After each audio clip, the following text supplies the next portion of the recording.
Welcome to the Brew Crew Review Podcast, the show by fans for fans of your Milwaukee Brewers.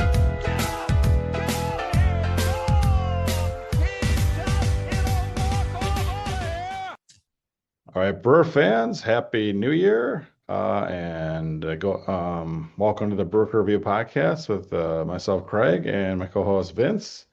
Happy New Year, Vince. How are you doing? I'm doing great, Craig. Happy New Year. Happy New Year to Chad and Scotty. Are they on as well? 2026, kind of a fresh start. I know that they were kind of pulled off their assignments and back on the show, I assume. Yeah, I told them both it's going to be a great year, so hopefully we'll hear from both of them at some point. I know that one of them is a big Packer fan, the other one's a big Bear fan, so maybe they're already going head to head. I know there's don't like to talk football on this podcast, but apparently they might already be at the bar looking forward to that one. I think it's tomorrow, but as we come to you, Save that for the Mark Antoniak Football Maniacs program that we run. Oh, that's right. Yeah, Mark Antoniak's football man. All right. Well, yeah, we're coming here on January 9th. And yeah, so since our last Christmas episode taping, in fact, of course, shortly after that taping, the Brewers did make a significant trade, one of pretty much their only big trade of the offseason so far. And it was on December 14th where they traded outfielder Isaac Collins and also relief pitcher Nick Mears to the Kansas City Royals for left-handed pitcher Angel Zerpa.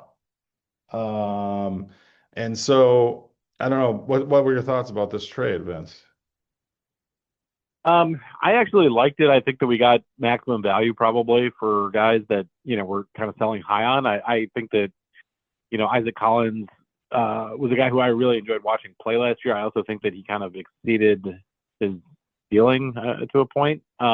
Definitely still has some value. He plays hard. He can play, three different positions fairly well. And Nick Mears was pretty key out of our bullpen last year. That being said, I think that Zerpa's got a little bit more versatility. I think you might see that the Brewers might try to slot him into the rotation perhaps because he's a lefty and we don't really have many lefties. I think that he also could be a bullpen arm, and I think that we're selling high on both Mears and Collins. So from that perspective, I was fine with it. The one thing I didn't necessarily like as much is that I don't know if there were, well, I guess if there weren't, if we didn't get anything else back, but I was hoping that we could sell a little higher on Collins if we were going to sell on him.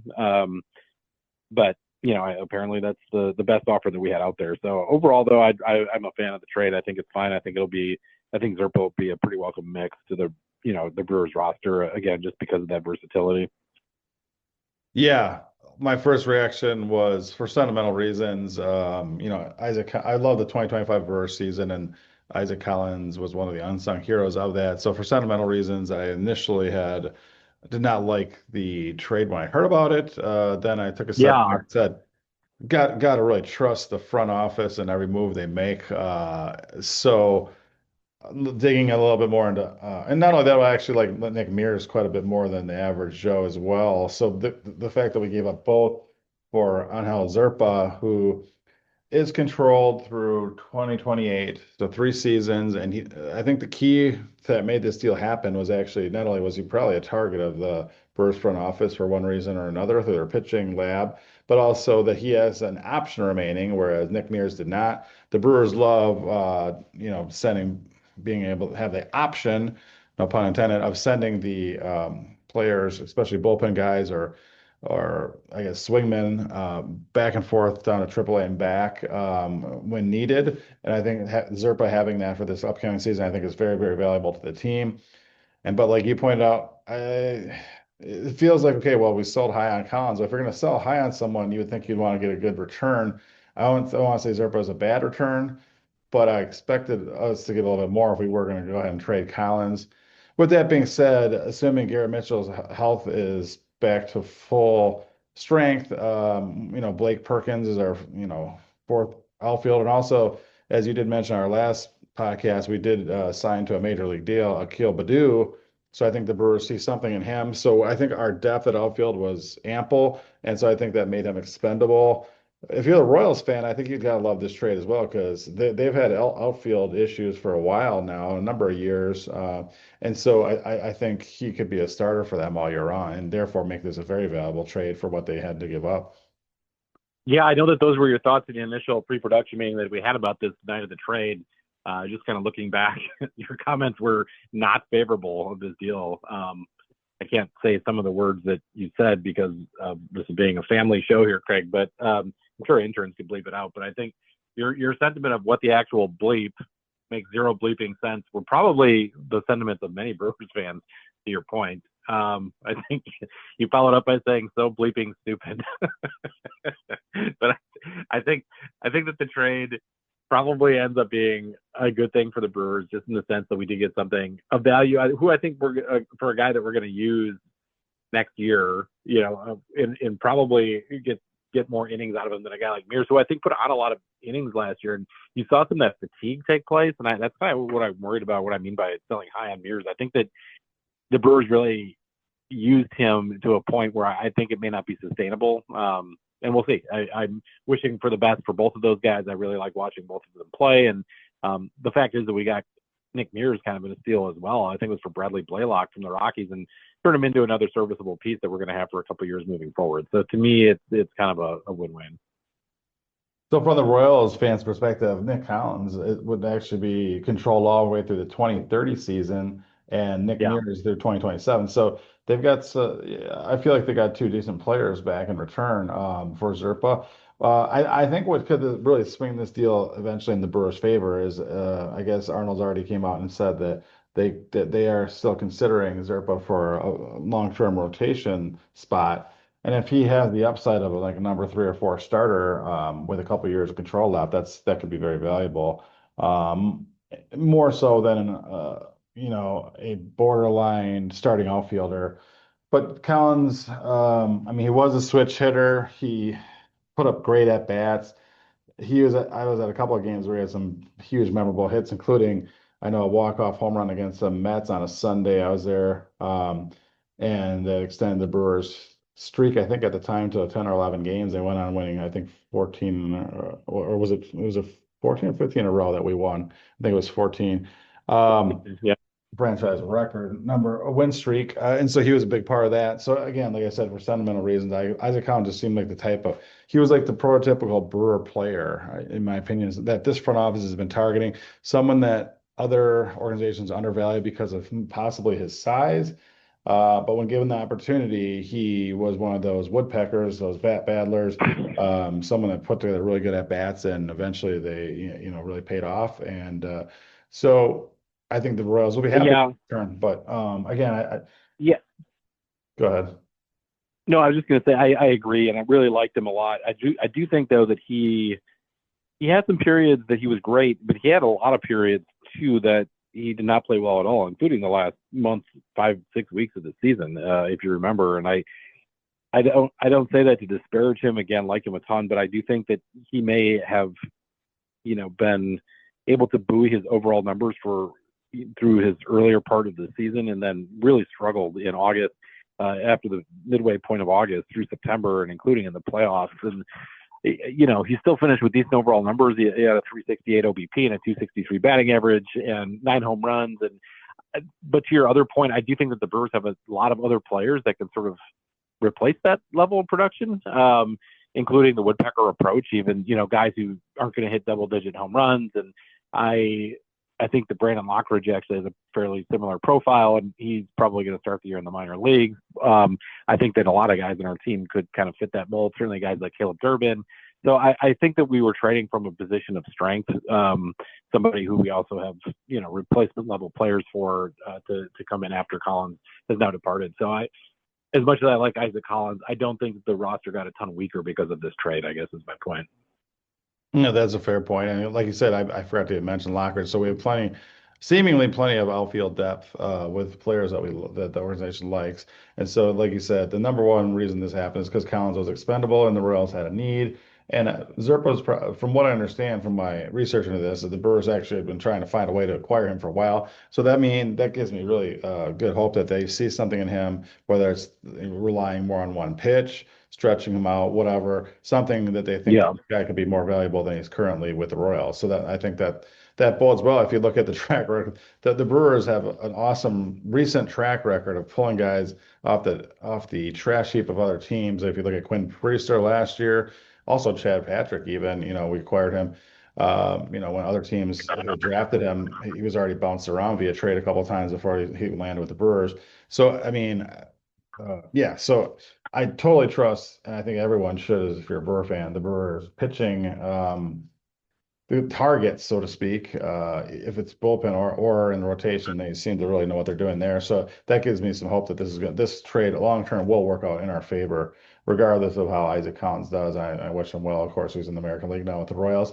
I think he'll be a pretty solid player for them. So good for them. Yeah, I agree. I agree with all your points, and you pointed out the guy who I wanted to bring up as well, which is Quinn Priester, somebody who, both the Pirates, who have no pitching outside of Skeens, and then the Red Sox, both essentially gave up on or didn't see the full promise of, and who turned into a guy who was a key element for the Brewers in our most winning season in franchise history last year. Who ended up, going. Where did he go last year? Our interns are handing me some notes. 13-3 last year with a 3.32 ERA. I mean, that's an incredible performance for a guy who we simply gave up a minor league prospect for, essentially. So no, I'm all for trusting the Brewers front office.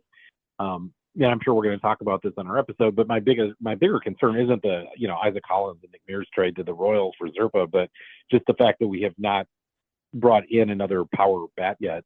I guess with the exception of Daniel Vogelbach this offseason. So that's my bigger my bigger problem with the offseason at this point. And just to be clear for our listeners who might be suddenly excited that we have another DH/ first base option, in reality, Dan Vogelback is coming back to the Brewers organization as a coach. And Oh, my first thought on that was I'm going to dig up my old Dan Vogelback Brewer cards because I'm sure, assuming the Brewers have autograph Sundays for kids. I'm going to be taking my kids to games all Sundays this coming season. I'm sure Diane Vogelback will be there about every other Sunday because they like to put coaches out there that are former players. So that's cool. actually, kind of a tough autograph when he was a player, at least. So maybe there's something to that. But yeah, I unfortunately he literally is the biggest bat we brought in this offseason in terms of power. So I joke, but also please Brewers, please go out and get a little bit of power. Honest to God, we just need one power addition to this lineup. I'll settle for one, please. Thank you. Yeah. And I was looking at the free agent list. I'm like, oh, but I don't know who could even add as like a bench bat even. One guy that I was like, I don't know what team would even sign this guy that kind of popped up was one of my all-time favorite players, actually, is Paul Goldschmidt, who's probably in the twilight of his career. But I think against left-handed, and again, he probably doesn't, platoon well at all with Vaughn, but maybe even for first base insurance in case Vaughn turns into a pumpkin or something. What are your thoughts on like ball, signing as almost primarily bench bat or DH/ first base backup, someone like Paul Goldschmidt, to be a Brewer? I'm not opposed to a guy like Goldschmidt, but I still don't think that satisfies the need for us to go out and get one more actual power bat that really is a threat in the middle of the lineup that can play every day. I'm not talking about a platoon when I say we need a power bat. I'm talking about somebody that is going to play nearly every day of the season who can actually provide some pop in the middle of our order. And I think that there's a couple creative ways to do it. I know that we've discussed a few trade possibilities, but to answer your question, I'm fine with Paul Goldschmidt, but that cannot be the only bat that we add. He's played in 146 some games last year, but he still only hit I think 10 home runs. So we've got to find somebody that can provide a little bit more pop. And I say that as a guy who likes Goldschmidt quite a bit and always have. But I don't think that that's the full answer of what we're looking for. I think he would be a great bench upgrade, though. Yeah. And so I guess now it begs the question. This seems like one of the going into this offseason, I feel like the Brewers roster was in pretty decent shape, or probably like one of the best shape it's been going into the offseason I can ever remember. With that being said, you always want to improve. Now, the one foreseeable hole in our lineup offensively seems to have been shortstop Joey Ortiz.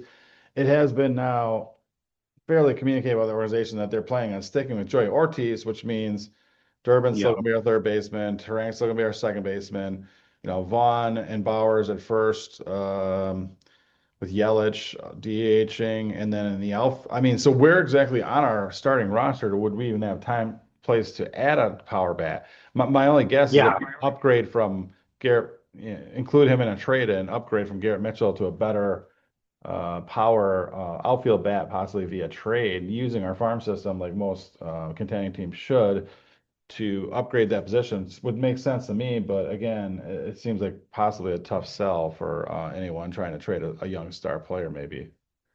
Yeah, Garrett Mitchell, you're not going to sell high on right now either with his injuries, and there's a lot of uncertainty surrounding him. So I think that's going to be a tougher sell. You and I are going to disagree about this, and that's fine. I honestly would make Caleb Durbin a utility guy. I think that he's got all the talent in the world, and I think he should play just about every day. But the fact is that he can play 3, 4 different positions well. I would not mind seeing him slot in around the infield, give that versatility a play, and then you go out and get a power hitting third baseman. That would probably be what I would do if they're stuck on Joey Ortiz at shortstop. So if that's the route that they've decided to go on with Ortiz, then that would be my next move personally. And so I'm trying to think of young guys. We mentioned this on other podcasts. I'm trying to think of young players that could play third base. And again, Josh Young comes to mind, maybe Colby Mayo of the Orioles. Um, I'm pretty sure Alec Boehm is available from the Phillies. In fact, they're talking Yeah. about possibly signing Bo Bichette to a monster contract, and I think that they would have him play third because they obviously have Trey Turner entrenched at shortstop. Um, I'm not a fan of that guy, but I don't know what your thoughts are. But he seems like he'd be someone to be available on the cheap, maybe. Yeah, he I think has got a lot of talent, and maybe the Brewers can find something there. I know that there's been some questions about his attitude and other things, and those are reasonable questions to have. Not being a guy who follows the Phillies every single day or anything, I can only relay what I read, which is that he might have an attitude problem, he might not, and maybe the Brewers can turn that around. I do think that his talent pedigree is there, so that could be something. I think that just today or yesterday, our colleagues at MLB Trade Rumors were talking about Ketel Marte being pulled off the market. I would have loved for the Brewers to use some prospect capital to get him, plug him in at second, move Terang to shortstop, and then, either Durbin at third base, or I guess that would move Joey to the utility role. So I was hopeful that we could be creative in a way, that maybe it wouldn't necessarily have been cheap, but I think that it could have been doable, if because the Brewers do have such a deep minor league system. And so at that point, if you had, obviously that's a pipe dream, but if you had Marte, Yeah. Terang, Durbin, that would be a great infield, in my opinion, with a lot of pop, and I think that would be great. But outside of that, I think that we're going to have to get creative, and maybe Alec Boehm is the answer. I think that that's a very reasonable solution, and the Phillies are obviously, hyper aggressive, both this offseason and every offseason. So that's a team that could be willing to swing a deal as well, maybe more so than the Diamondbacks.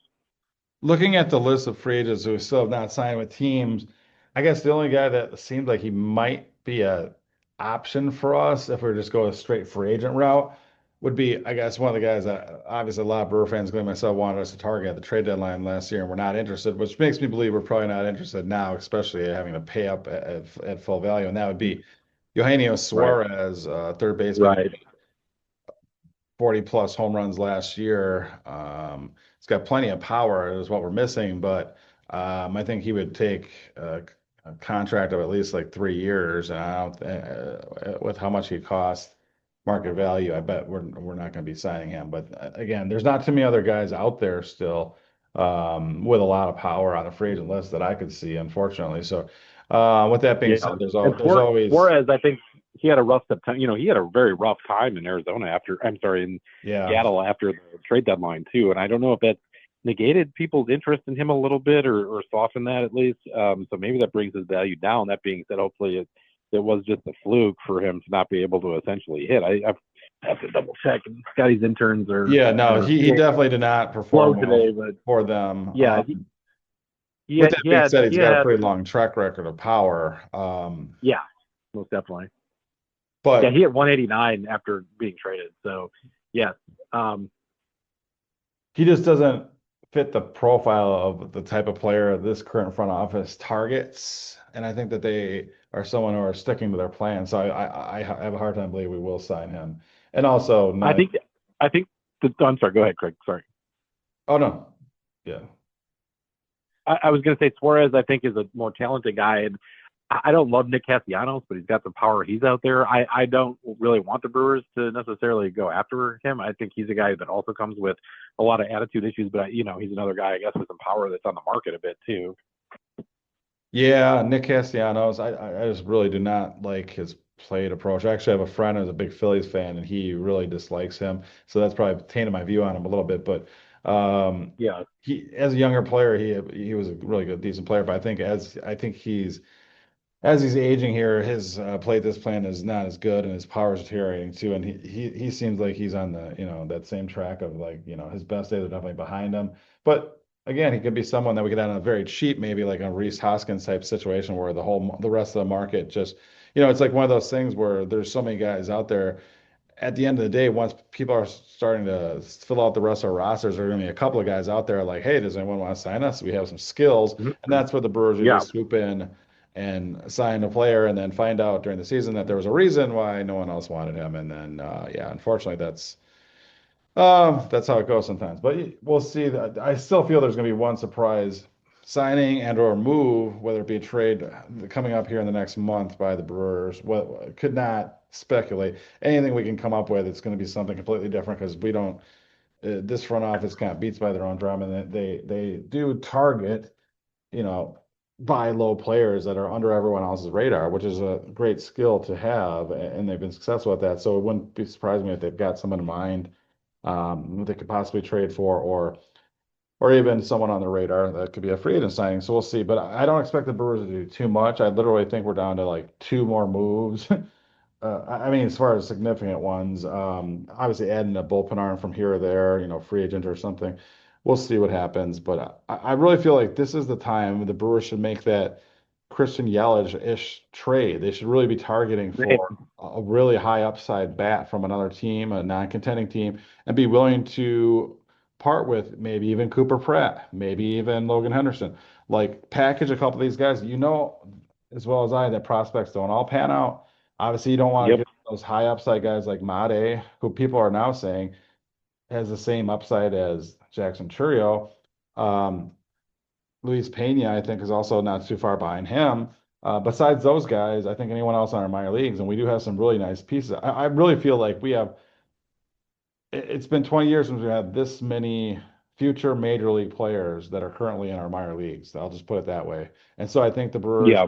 um, have a great future because of it, but they also have this window where, you're only going to have Peralta, Woodruff for probably one more year. And I feel like this 2026 is a great window where the Brewers should be trying to fire on all cylinders, and we'll see if they do that or not.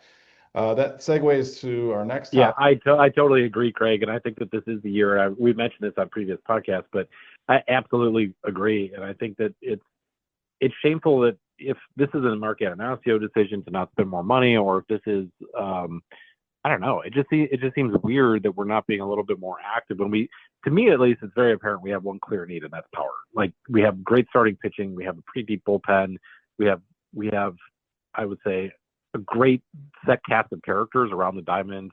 I think our defense is really solid. I think though that we are lacking in power, and I think maybe a little bit in depth. And maybe Akil Badu is an answer to that a little bit off of the bench. And you hope that you don't have as many injuries to guys like Garrett Mitchell or others, next year that you do this year to have to deplete that depth a little bit. But to me, it is so clear that we need a power bat. I just don't understand what we're doing, and I know that there are limited options. And I know that we have to be more creative than teams like the Phillies or the big market teams. But I don't think that being a small or medium-sized market is an excuse at this point. And I think that this is the opportunity that the Brewers have with a deep farm system, with a team salary that's lower than some other years in team history. This is not like the highest level we've ever been at in terms of spending. We still have a lot of young players that keep those costs down. I just think that there's no excuse. We were in the playoffs last year in the NLCS. We had good fan attendance, way above where our market says we should be. I just think that all things have come together except for this decision to go and get a power bat. And I just think that we really need that in the middle of the lineup. So that's my take on it. And when you bring out the Christian Yelich trade, looking back on the guys that we gave up, all these quote unquote can't miss prospects, Jordan Yamamoto, Monty Harrison, Isan Diaz, and Lewis Brinson. Lewis Brinson retired after like 2 years or something. Isan Diaz, I think, just had a cup of coffee in the majors. Monty Harrison's playing college football still. Jordan Yamamoto, I have no idea. So, there are a lot. You sent me a picture of a Jacob Gatewood bobblehead earlier this week, and I had to like Google who that was. I totally forgot. So to your point, like, yes, prospects are valuable. You need to have a good core of prospects that are coming through your system at all times. That being said, I would not hesitate in 1 second to trade anybody for the right bat from our minor league system, period. And I say that loving Cooper Pratt, but if you need to do it, you need to do it. Yep. And just for, most people might not even remember Jake Goodwin because he didn't even reach the major leagues. But I didn't. for a long time, Broker Review listeners or what, he was someone who was on my personal draft board. A rare player the Brewers actually picked. Of course, I was wrong, and they were wrong for even trying to go with the player I wanted, apparently. But anyway, Who's that real lefty quick. out of Virginia that you loved? There was that other left-handed pitcher that had some injuries. I'm trying to remember. Oh yeah, he was draft. another, I think, a second round, or I think he was. Second round pick. Was it Yates? Kirby, somebody, not Kirby Yates, but Kirby, somebody like that. He was like, just riddled with injuries. Unfortunately, I forget his name. But Nathan Kirby, maybe. I think Kirby, Nathan Kirby. Ethan Kirby. That sounds about right. Yeah. Or Nathan. Hey, I'm pretty sure it was Nathan Kirby. Not to be confused yeah. with Nathan Small. That former Indians outfielder Wayne Kirby. Yeah, it's Nathan Kirby.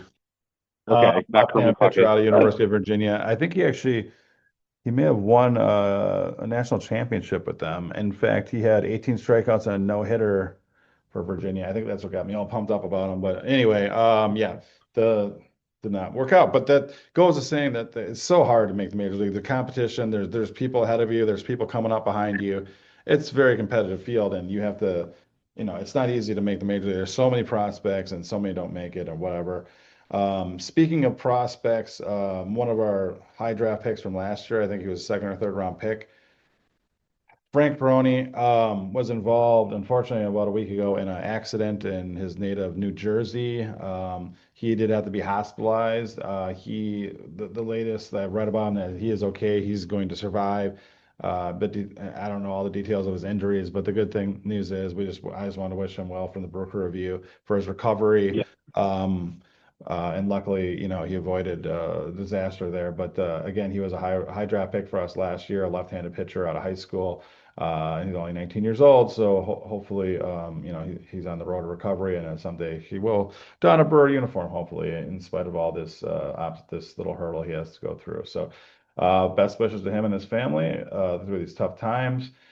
Now, segueing back to Freddie Peralta. All the news out there on the internet that, of course, the Brewers that's what they do. They trade their pitchers before they hit free agency. Their best players before they hit free agency. Now, we didn't do that with Willie Adames, and I don't think we're going to do it with Freddie Peralta, but everyone else, including Ken Rosenthal, seems to be pretty convinced that the Brewers will be trading Freddie Peralta this offseason. I still say they don't, and I will be upset if they do. What is your take on this, Vince?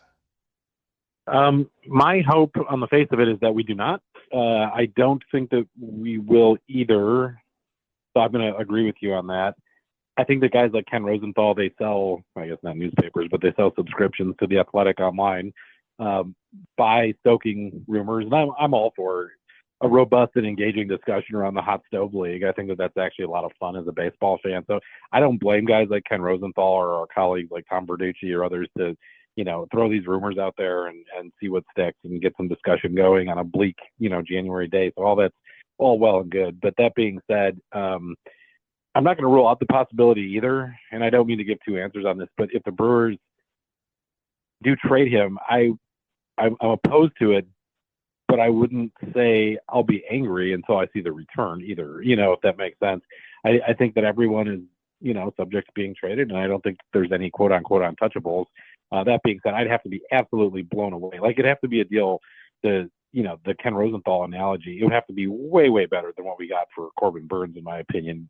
Freddie Peralta is a top tier pitcher. He's making half of what Corbin was making essentially at that time by having an $8 million salary. And quite frankly, I don't I don't think we've seen what DL Hall can do yet, but I don't think that the return that we got from Corbin was so great that we were blown away either. And at this point, I'd rather keep ready for 2026, see what we can get. If we can ever re-sign him, that'd be great. I know he does like it in Milwaukee, and I don't think it's as impossible as some people are saying. But worst case scenario, you run with him, and he's great for you hopefully this year, and then you get a number one draft pick next season or next draft. So or after he leaves. So to me, that really does outweigh most of what we could get back in terms of value in a trade. So it would take a ton to blow me away in a trade to be happy with any movement on Freddie Peralta. No, I totally agree with you, and I think most Brewer fans and our listeners probably do as well. However, I guess how I'll say it, if I'm the Brewers front office, and this is most likely how they're looking at it. Okay, so because Woodruff picked up his option, which I think was a surprise to them, possibly a little bit, I think that they are like, okay, well, now we've got quite a bit of pitching depth. We'd love to keep our high-end guys, though, but if we're blown away with the offer, we're certainly going to listen. We're not hanging up the phone on anyone and saying, shutting. Well, So sure. and I think as a small market team, you got to be like that. However, I think their real plan would probably be to keep them in going in the season if we're not looking like great contenders or blowing away with offer even before the trade deadline, then possibly we move them. If we're contenders, you keep them all the way through to the last game of the 2026 Brewers season, and then you offer them arbitration. I'm not sorry, not arbitration. You offer them a qualifying offer, and Right. if he accepts it, great. If he doesn't, you get the draft pick compensation for him, and there you go. I mean, to me, that's one prospect you're getting in return for him, even by keeping him in his $8 million salary Yeah, all that's what I'm throughout saying. the season. Yeah, So absolutely. I think the best you can do beyond that is like two solid players, like we got for Burns. Um, and again, those are just crapshoot prospects for the most part. Now, if we get someone who'll help us this year, like a power bat for them, maybe they should be open to that. I don't see anyone doing Yeah. it because if you're a team going after Freddie Peralta, you're probably contending. You don't have extra pieces to give the Brewers from your major league roster most likely. So you're Right. probably They're looking going to to only trade get prospects. prospects. Yeah. So again, like you said, going back to this is a hot stove thing, where everyone who's on there's millions upon millions of baseball fans in both Los Angeles, New York, on the coast, whatever you want to say, that are rooting for their baseball teams to do something this offseason. They're like, oh, Freddie Peralta is really cheap. We can give up half our farm for him, and we'd be super excited. Sure. Well, that's Right. great, and that gets clicks or whatever, and of course that'd be great to dream on. And again, you look at the Brewers' track record, and it seems it makes sense that they trade them, of course. But again, you're discounting the fact that the Brewers are not only a contending team this year, but they have been for the better part of the last decade, and they're not no longer that small market team that just trades away their best players before free agency all the time, like as demonstrated by us keeping Willie Adames and letting him go all the way to free agency. Yeah. So I believe in my heart of hearts, that's what we're going to do with Freddie Peralta, but we'll see how this plays out, I guess. I would not be shocked Yeah. if it happens. But again, I think the Brewers do have a plan, and if it's my guess, their plan is to not trade him, but we'll see. Well, Um, one thing that's been a hallmark of the Brewers front office in recent years, especially I think starting with David Stearns in his era, is that the front office operates in secrecy. Like nearly every move that we've made has come out of the blue, essentially. I mean, even for guys that the media had speculated were going to get traded, they didn't get traded when the media thought that was going to happen. And I'm thinking about, Josh Hader, and I'm even thinking about Corbin Burns, who got traded very late in the offseason, right before spring training was supposed to start before the 2024 season. So I don't think that the Brewers front office is prone to leaks, unlike other teams. Teams like the Phillies or the Cubs, it seems like there's a ton of leaks in their front office, and that leads to more substantiated rumors, I would say. But the Brewers always keep just a low profile, and then all of a sudden something is done out of left field. So I don't click on MLB trade rumors every day to see news that I expect is going to happen with the Brewers. I think that it's like after the fact is when they pick up on it, and then they analyze it, and then they get around to saying, "Oh, wow, that makes some sense." It's not like something the Brewers do is typically predictable in many ways. yep. And pretty exciting to think about for our listeners that we're about almost exactly 1 month out from pitchers and catching to reporting to spring training in Arizona, which gets me pretty jazzed. Um, With that being said, it seems like this is a growing trend of in the free agency era, but it really seems like most free agents, even the big ones, seem to be signing fairly late in the off season as we head towards spring training. And again, that's probably a negotiating tactic because, but it's surprising to me. And it seems like it's happening even a lot of deals are getting done even after pitchers and catchers report because of the whole dynamic of everything. What are your thoughts on that? Like, do you think that's a continuing trend or? Yeah, I do. And on a personal level, I don't like it because I like the rumors and I like the off season and rumors happening, and then I like spring training starting, and then you know who your team is. Um, I don't think that that's going to change anytime soon. It's just, and to be frank, like pitchers and catchers reporting is super exciting. That being said, most pitchers and catchers, but especially hitters, they don't really need all of spring training to get ready. I don't think, at least. I think that a good hitter needs a couple of weeks. This year's a little weird because the World Baseball Classic, so you might have guys who are on side that are playing for, their countries in the World Baseball Classic this year, which throws an added wrench and dynamic into things. So that could be kind of interesting. I do think that the tendency is for guys to wait as long as possible because then you get teams that get desperate, just like players sometimes get desperate, but it really is like a seesaw because you've got players who wait too long and you see their value go down and who are forced to sign 1-year deals. I'm thinking of Pete Alonso last year. I know he made up for it again, but and got a big deal this year from Baltimore. But I do think that some players struggle with that, and then there's teams though that struggle with that too, and they wait to the last minute to fill their roster needs. And I think that's happened to Brewers. And I go back to like the 2021 spring training period where all of a sudden we signed Jackie Bradley Jr. In spring training, and it was like, okay, there could have been way better options if you had signed this guy or signed somebody else, I should say, a couple months ago, and if you were, more aggressive at the front end of spring training or of the off season. So I think that it's unfortunately a pattern that's probably going to continue, but I don't necessarily like it. No, it's like and again, it's like a musical chairs thing where the Brewers are like, well, we're hoping when the music stops, there's still plenty of people without a chair, and then we can get a bargain. And in some ways that makes sense, especially for small market or even non-contending team, great. But for a team like that's, I feel one or two pieces away from making a serious deep postseason run, I feel like that's not the right approach to take, and that they should be adjusting their approach because of it.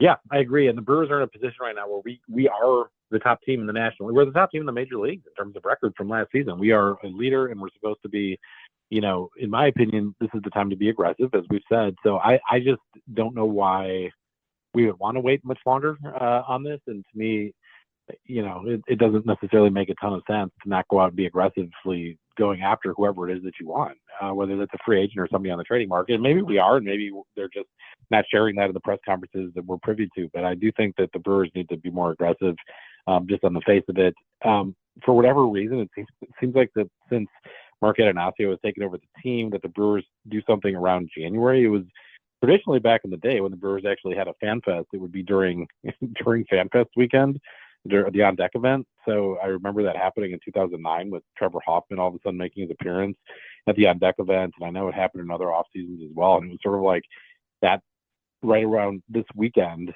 basically in January, where the fan fest typically was, that the Brewers would bring in somebody. I think one year it was Eric Gagne. Like there was just somebody that was always brought in around this time of year. So I wouldn't put it past them to have something like that in the next week. But we'll see. They canceled FanFest as well, so why would they continue to do that? Yeah, and the whole again, the excuse of the pandemic to cancel FanFest and to not bring it back. They did do it like a winter warm up a couple seasons ago. Now they're not even doing that. I think last year was they were going to try to do something They where it was, didn't last year. and then it got Yeah, they didn't. canceled. Something got canceled because of snow, I think, and they didn't reschedule it. And now this year, I literally, to be just for all of our listeners and all our fellow Brewer fans, I actually called the Brewers. I think this was on this past Monday, and asked if they were going to have any winter warm up this year, and they were like, "We don't have that information as of yet." I said, "Well, you've always held it in January, so wouldn't you, if you're going to have it? You're pretty much telling me you're not going to have it then, right? Because it would already." Yeah, because spring training starts And then February. she's Or, like, I'm not saying I don't know. I can't tell you that, but that's all I can tell you. Is that was the phone conversation I had with Mockingbird representative. So again, they know was fans are that going with to be Liz disappointed. with Liz Edwards? Was that her? I sure as heck hope not. She can't be Uh, employed by anyone at this point, but yeah, whatever, I guess. So No, I don't know who it was, but it was very disheartening. And I'm like, okay, I've got kids that would love to go to Fan Fest, meet players, do all this stuff, whatever. I get that players probably don't want to come from like Dominican or Venezuela or wherever to Wisconsin on a weekend in January, but I mean, this is ridiculous. I mean, baseball is for fans. That's all I got to say, and for kids, and this is a huge Yep. missed opportunity. The Brewers are taking for granted the unbelievable fan base that they have here in Milwaukee for such a small market team, in my opinion, by not doing this for them. Conversely, Yeah, to me that's very true. And they also, I think even like the first year that they brought it back post COVID, they did it at a bar on Blue Mound, which to me is fine. I mean, I love going to Blue Mound bars, but and I see Scotty there all the time. But if you're also trying to bring your kids, it's not really the best environment for it, probably. And I don't even complain about it like, oh, kids can't be in bars, but I just think that it's like, hey, there's in that case it was Willie Adamas, behind the bar serving drinks. But like if you're a kid, first of all, you can't even see that unless you're on somebody's shoulders because everybody's in front of you. And second, um, I think after a certain time they're probably not even allowed into a bar like at night. I guess know that information, but maybe in Wisconsin they are. But even so, it was like not the best environment. And when you go back years and years, the Brewers used to not only do a fan fest, but they did a 2-day thing. It was all weekend, and they would travel to states, so there'd be different events, and then they would yeah, meet in Milwaukee for the final day. And so that way, it really did incorporate fans in Green Bay and La Crosse and Wausau and Madison and other parts of the state of Wisconsin that then could congregate. I think there was always an event in Waukesha County, like Waukesha or Brookfield had one at Brookfield Square, and then they would go to Milwaukee, and then everybody could go there for the final day of Fan Fest. So it was like a whole weekend of Brewers stuff starting on that Friday through Sunday, and it was awesome. And the Brewers have not only gotten away from that, but they don't even do anything now. It's just bizarre. And I know other teams that have way bigger markets and don't need the average fan to attend games like the Brewers do, like the Astros. They're doing a big fan fest, and it's $1 to get in. That's it. same thing with the And Cubs. They have a huge convention, like 3 days, I think, maybe even. So anyway, yeah, and it's they bring in like unacceptable. fans. Yeah, they bring in fans and former players too. So for those of us that are history nerds for the franchise, like that's a cool feature for me at least. In other years where you got to go back and hear Raleigh Fingers tell stories on a stage, I really like stuff like that even more than I like meeting current guys. So, anyways, I don't understand what's going on, and I would ask anyone that works for the Brewers and is listening to this podcast to please first of all, let us know. And second, bring back the Fan Fest. I don't understand. No, it's totally unacceptable. And even the one that was at the bar, I didn't bring my kids. I did go by myself. I got my picture taken with Garrett Mitchell and Aaron Ashby. And Matt Arnold served me a non-alcoholic beverage. It was awesome. So no, it's just not acceptable. So for any of our Brewer listeners who are having an itch for something similar to that, there is a Wisconsin sports show. I'm not getting paid by this anyway, but by mentioning this, by the way, but there's a Wisconsin sports show coming up at the last weekend in January. And there's actually, unfortunately, some Packers, but it looks like Paul Molitor signing on January 31st, Larry Heisel, Ed Romero, Jim Yeah, Easterly, Jim originally Cantner. Packers. We can't say that. We got to meet with Packer fans. Listen to our podcast, Greg. Uh, well, they might be there. Ooh, Jonathan LaCroix has been added. February 1st, Jonathan Yes, LaCroix, I Raleigh just sent in for Fingers, Lucroy. Prince, even Robin Yep. Yount will be doing so. Yep. Or no, well, not that weekend. I'm sorry. Robin Yount's doing a private signing. It looks like here on the website. No, but Prince Fielder will be there, public signing. Raleigh Fingers, Jonathan Lucroy, a lot of guys I mentioned. So that's looks like on January 31st and February 1st. If you're interested in checking out some former Brewers, then go check that out. Unfortunately, if you want to see the current Brewers, what one recommendation if I have that if you don't have it on your bucket list, you probably should put it on there if you're a baseball fan, Brewer fan. Is that's make your way down to Arizona for spring training. It's very easy to, I shouldn't say easy, but very accessible to get autographs from players down there. It's awesome atmosphere, great winter getaway just before the season starts. So I highly recommend doing that if you have not done that as a Brewer fan. So Yeah, I will. I did just send in for Lucroy for that signing because I needed him on a 2011 team ball that I'm working on. So that's good. I'm glad he's going to be doing that. nice. Yeah, no, Jonathan Yeah, Lucroy is kind of iconic. And yeah, it looks like he's got a pretty low price too. Yeah. Might not bring bad. bring Not my son and nephew to that. That might be cool.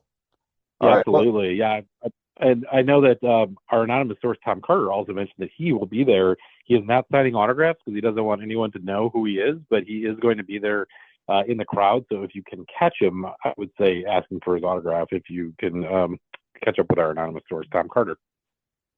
And he will not sign T. Carter or Tom C. He will only sign anonymous on your ball, but that would be pretty cool. So, all right. And that about wraps this up. So again, hopefully something cool happens here in the next month. And we'll go from there. So, yeah, looking forward to the 20, pitchers and catchers reporting. We'll probably have another podcast before that, but, Oh, yeah. coming your way with anything exciting that would happen. But I'm really excited about the 2026 team and really hoping that we keep Freddie Peralta. So we'll see how that goes. Before we sign off here, I'll just quick check because usually what happens is 5 minutes after we're done doing a podcast, there's always some major news. Just making sure that we can't break in with something. Oh, no, not really. But Max Kepler just received an 80-game PED suspension. With that Saw that. Yeah, I saw Brewers. that. So speaking of the Phillies outfield, yeah. All right. Well, anyway, I guess it's a good thing they got Adolis Garcia instead. But Dang it. fortunately, we didn't get him. So, all righty. That wraps it up. So stay classy, Illinois, and go Brewers. All right. Thanks, Craig. Thanks, Scotty. Thanks, Chad. Thank you, Vikram. Go Brewers. Do, do, do, do.